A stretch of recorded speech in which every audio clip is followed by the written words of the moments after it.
Assalamualaikum warahmatullahi wabarakatuh. Sobahul khair.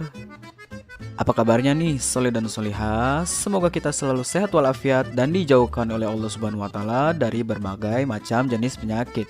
Amin. Bertemu lagi dengan Pak Refki pada pelajaran PAI di semester 2 kali ini.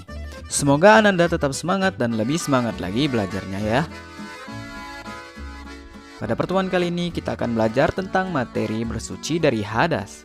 Tujuannya yaitu agar Ananda dapat memahami pengertian bersuci dari hadas. Oke, sebelum kita mulai pembelajaran kali ini, mari bersama-sama kita membaca doa terlebih dahulu.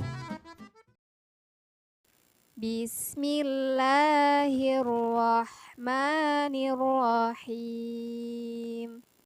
Raditu billahi rabba wa bil islami dina wa bi muhammadin nabiyyan wa rasula rabbi zidni ilma warzuqni fahma amin. Bersuci dari hadas. Solihah, ada yang tahu nggak sih apa itu bersuci?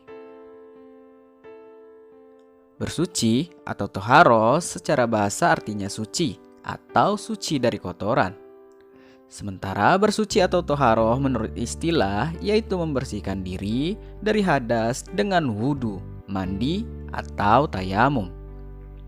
Serta membersihkan diri dari najis yang melekat pada badan, pakaian, perkakas, dan lain sebagainya dengan air atau dengan penggantinya. Nah, setelah kita mengetahui pengertian dari bersuci dari hadas, sekarang apakah Ananda sudah mengetahui pengertian hadas itu sendiri? Hadas menurut bahasa dapat diartikan sebagai kotoran atau tidak suci. Sedangkan menurut istilah, hadas artinya keadaan tidak suci bagi seseorang sehingga menjadikannya tidak sah dalam melakukan ibadah tertentu. Hadas terbagi menjadi dua, yaitu hadas kecil dan hadas besar. Pengertian hadas besar.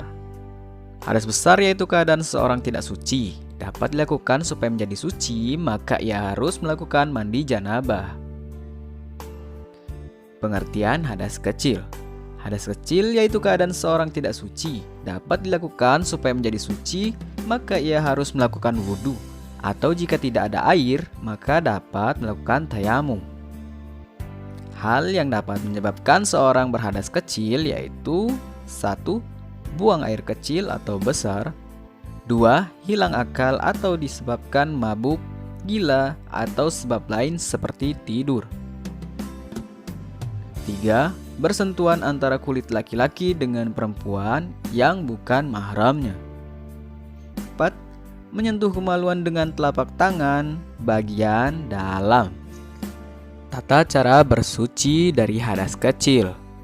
Tata cara bersuci dari hadas kecil yaitu dengan berwudu. Namun jika tidak memiliki air atau alasan lain seperti sakit, maka bisa diganti dengan bertayamum. Wudu adalah bentuk bersuci untuk menghilangkan hadas kecil yang dilakukan ketika akan melakukan sholat atau ibadah lainnya. Syarat dalam berwudu yaitu 1. Beragama Islam, 2. Sudah baligh, 3. Tidak sedang berhadas besar, 4. Memakai air yang mensucikan, 5. Tidak ada yang menghalangi wudhu sampai ke anggota tubuh. Rukun dalam berwudhu yaitu 1. Niat berwudhu ketika membasuh muka dengan membaca nawaitu wudu'a li rafil hadasil asgori fardo lillahi ta'ala. Artinya saya niat wudhu untuk menghilangkan hadas kecil karena Allah Ta'ala. 2. Membasuh muka dari tempat tumbuhnya rambut di kepala sampai dagu.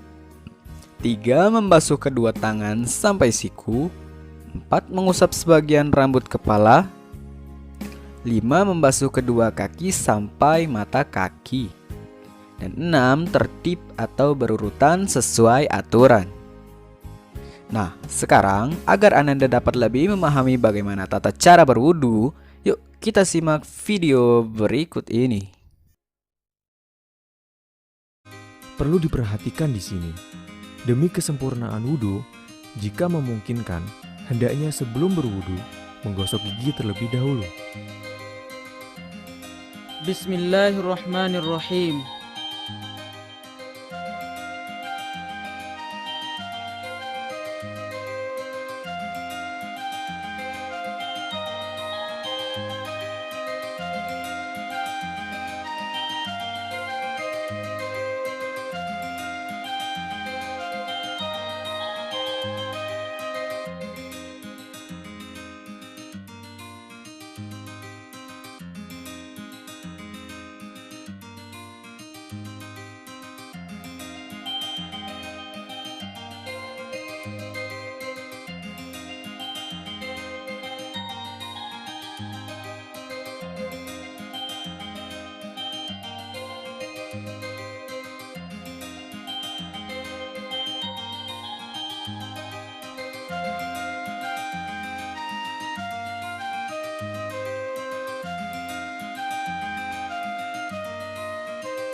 Ashhadu an la ilaha illallah wahdahu la syarikalah wa ashhadu anna Muhammadan abduhu wa rasuluh.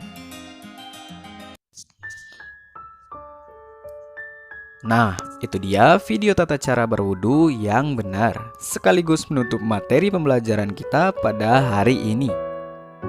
Kesimpulan materi kali ini yaitu bersuci atau toharoh artinya suci dari kotoran dengan cara membersihkan diri dari hadas dengan cara mandi, berwudu, atau tayamum. Hadas adalah keadaan tidak suci bagi seseorang sehingga menjadikannya tidak sah dalam melakukan ibadah tertentu. Seseorang yang berhadas besar jika ingin membersihkan diri, maka ia harus melakukan mandi junub atau mandi wajib. Sedangkan orang yang berhadas kecil jika ingin membersihkan diri dari hadasnya, maka wajib melakukan wudu atau tayamum. Ayo berlatih. Salinlah soal di bawah ini ke dalam buku catatan, lalu kerjakanlah. 1. Bersuci menurut istilah adalah 2. Sebutkan 2 hal yang dapat menyebabkan seseorang terkena hadas kecil. 3. Sebutkan hal-hal yang menjadi syarat dalam berwudu. Oke, itulah materi pembelajaran kita pada pertemuan kali ini. Semoga dapat bermanfaat dan Ananda dapat memahami materi tersebut. Tetap jaga kesehatan dan sampai jumpa di pertemuan selanjutnya. Wassalamualaikum warahmatullahi wabarakatuh.